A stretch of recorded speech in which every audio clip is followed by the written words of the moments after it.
It's no secret Australia's relationship with China is as complicated as it is fragile. On the one hand, they're the key to our economic prosperity. So, if we want to be rich, 我们必须爱中国人. On the other hand, we fear China's expanding tentacles of influence. We don't want them getting too close.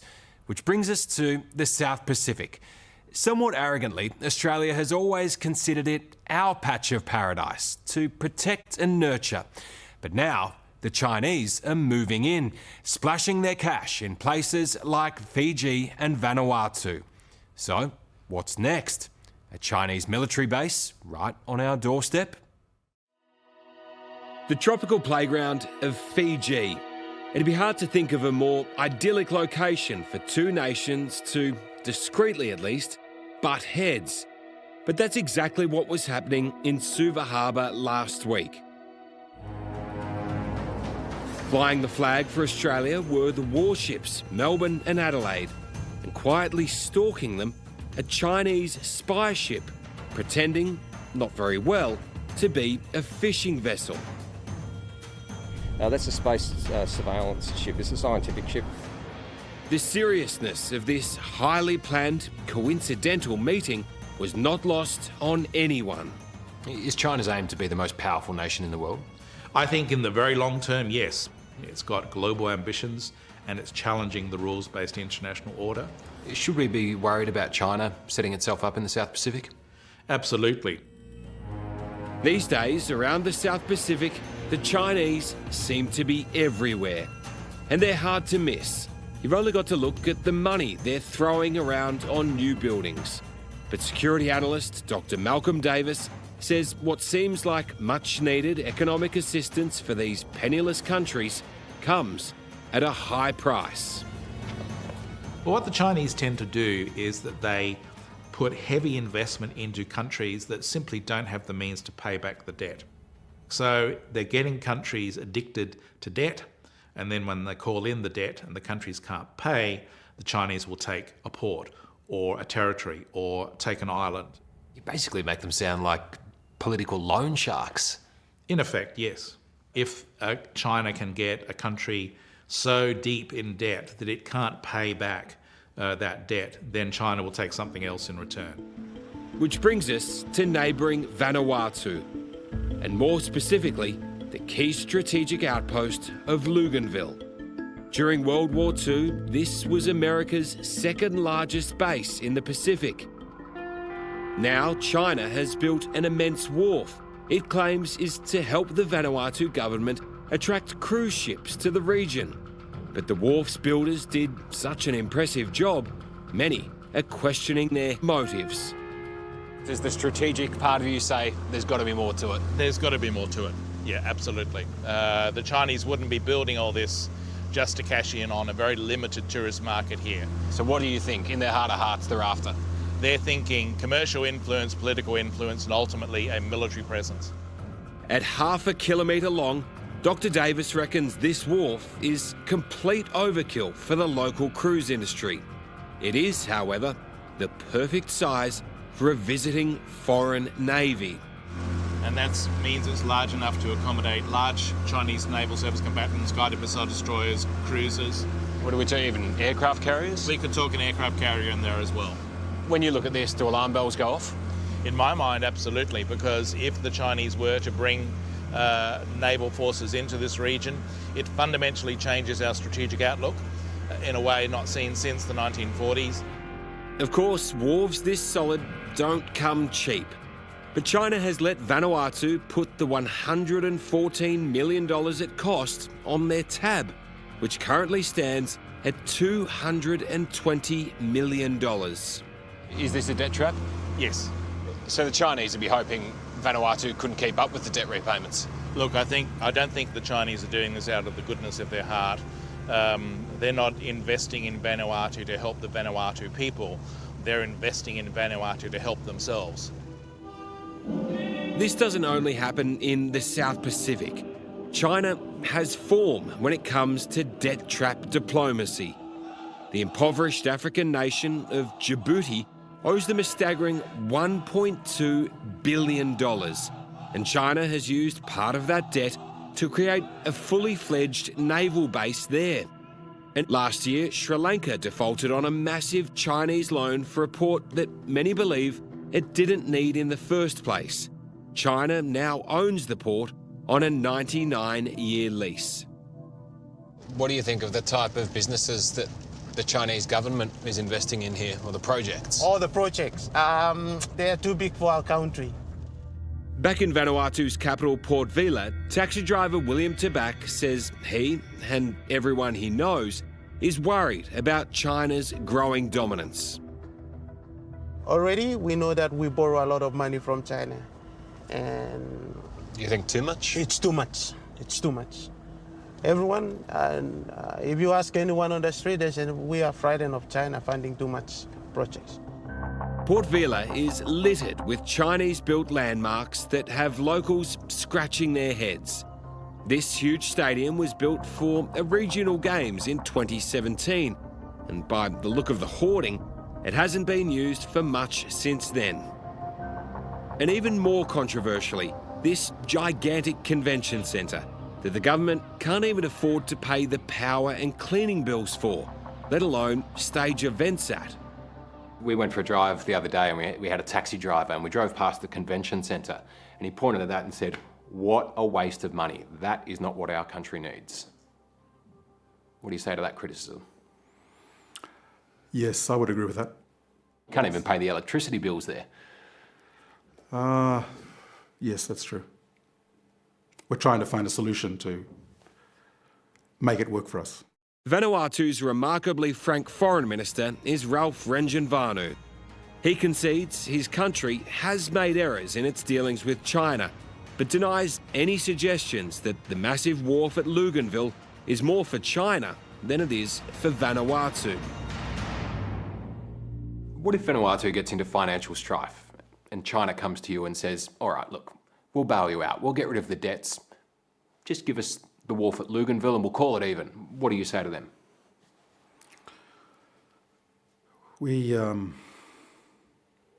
I can't imagine that offer, but we have built that wharf for our economic development. We want Luganville to become a major commercial hub, not only for Vanuatu, but for the region. So can you give us a 100% guarantee right now that China will not have a military base ever in Vanuatu? Yes, I can give you that guarantee. We are a non-aligned country. We're a member of the non-aligned movement. So this big power play that's happening, in which China is involved, in which Australia is involved, Vanuatu wants to be no part of it.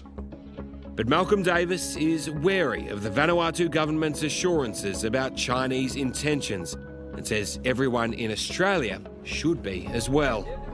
Vanuatu is only about 1,500 nautical miles from Sydney.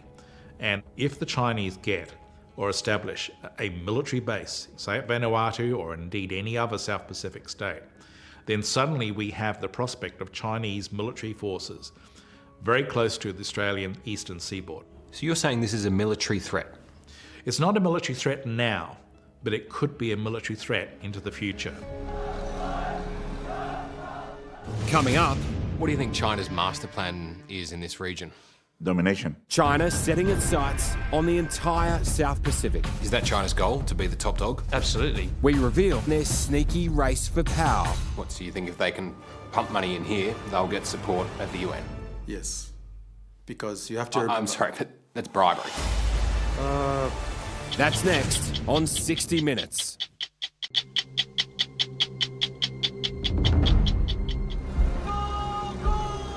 What do you think China's master plan is in this region? Domination. Domination of the region. General Sitiveni Rambuka knows a thing or two about domination. It is in the national interest. He led 2 military coups in Fiji and later served as the country's Prime Minister for 7 years. But now, as opposition leader, the one-time strongman fears how weakened Fiji has become because of the Chinese.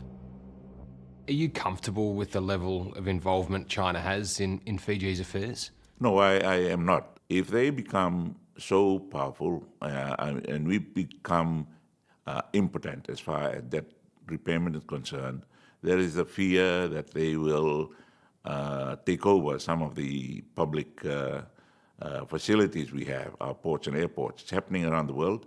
Is that a deal that in the long term is going to really turn nasty for this country?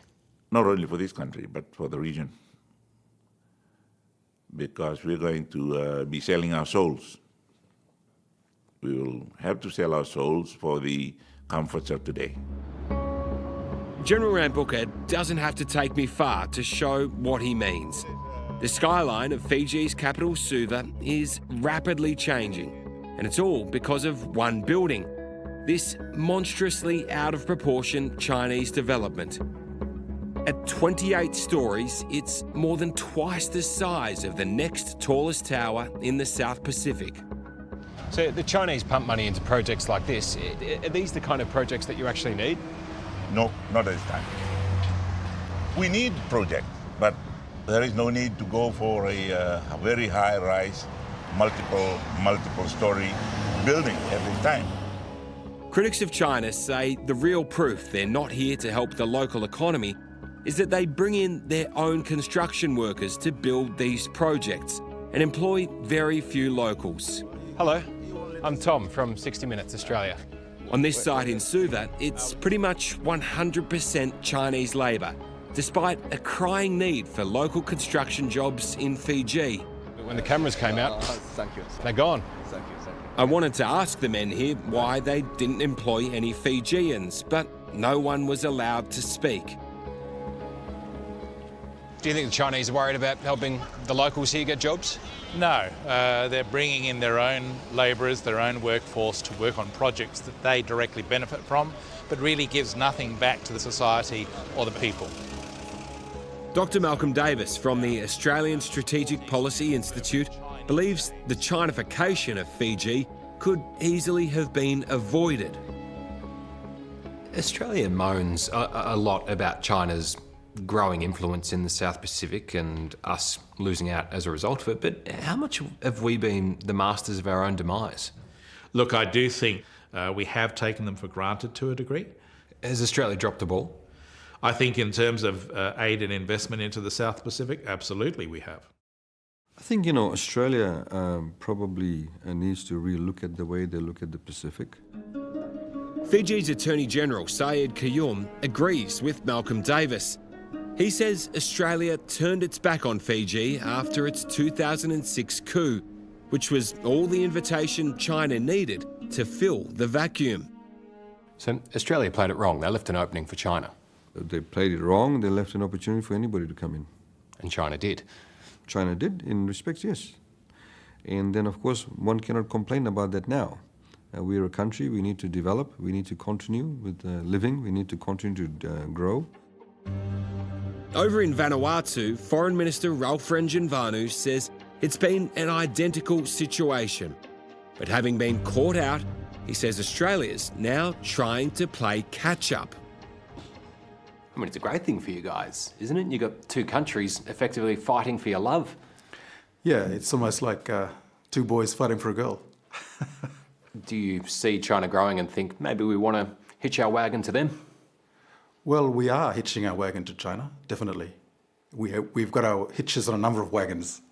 And I think for Vanuatu, that's the best approach. We're trying to get the most out of our relations with the maximum number of countries.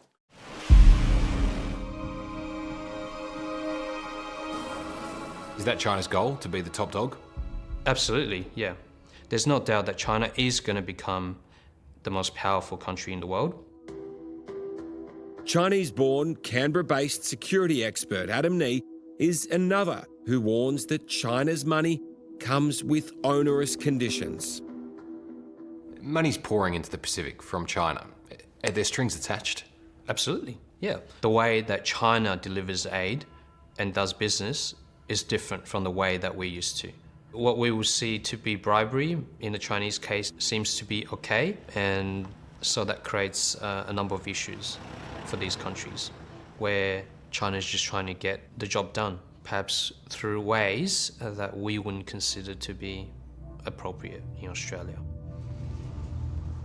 Getting the Chinese view on all of this proved impossible in Vanuatu. Tom Steinford is my name. I'm from 60 Minutes Australia. I wanted to request an interview with the ambassador. Who do I Our many interview requests made with the Chinese embassy went unanswered. But Ralph Renjanvanu was happy to explain the price China charges for its loans and grants. They demand Vanuatu votes with them on critical issues at the United Nations. What, so you think if they can pump money in here, they'll get support at the UN? Yes, because you have to remember... I'm sorry, that's bribery. Maybe. That's diplomacy. Australia gives a lot of money and expects us to vote for them in certain things, and we do. I mean, this is the give and take of international diplomacy. China's response to the critics of its Pacific policy is to cry foul. It accuses them of racism, pure and simple. But Malcolm Davis says that's not fair. At times, is there an element of racism or xenophobia to this discussion? No. Do you think the Chinese try and portray it that way? Yes, but they shouldn't. We have a legitimate concern about our national security here. And I think to try and suggest that we're being racist is absolutely wrong. Why is that? Because our foreign and defence policy is made here. It's not made in Beijing. We look at how China is rising in the region. We look at their actions in the South China Sea. We look at the steady growth of their military capabilities, and we look at their growth of expanding influence and presence across the Indian Ocean and now in the South Pacific. And these present legitimate concerns to us. So it's not about racism or xenophobia. It's about defence policy, and that's what we're concerned about. Diplomacy is a difficult game in the Pacific right now. Australia used to be the main player here, but we've been scoring own goals of late. For now, the warships welcomed by the island nations of the Pacific continue to be ours. But if we keep on getting it wrong, it may well be China's Navy taking safe harbour in these waters.